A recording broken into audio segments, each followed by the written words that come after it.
Убавината на македонскиот јазик и култура преку преводот допира до народите од поголемите јазични подрачја. За да се стигне до препознатливоста на македонскиот фолклор, ритмика и чистота во изразувањето, преводната литература е вистинскиот медиум.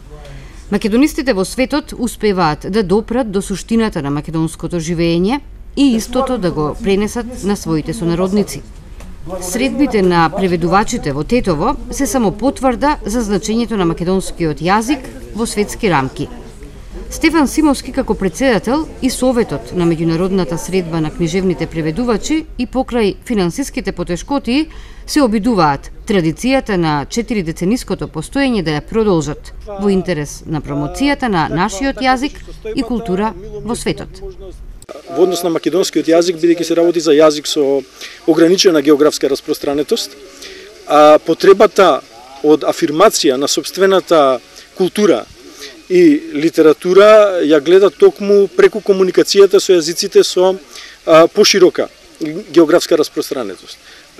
Таков е случајот, например, еве со делото за македонските работи, еве кога не би бил, значи преводот, да речеме на германски јазик, во случајов ретко кој би можел да ја прочита вистината за она што го зборува Крсте Петков Мисирков.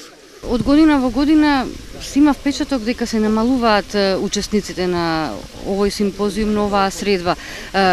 Каква е состојбата со преведувачите во Македонија, колку тие се вистински заинтересирани да бидат дел од овие средби и од преведувањето воопшто заради промовирање на македонскиот збор во светот? Интересот на преведувачите е голем во однос на манифестацијата. Проблемот се, значи, буџетските средства кои што ги добива оваа манифестација, кои што со години се намалени. Така што како можност, колку учесници можеме да поканиме на оваа манифестација за да не го изгуби својот меѓународен карактер, сме прилично ограничени со финансиски средства. Инаку во однос на интересот воопшто немаме, значи, никаков проблем, но се работи тенденцијата да се задржи меѓународниот карактер на манифестацијата.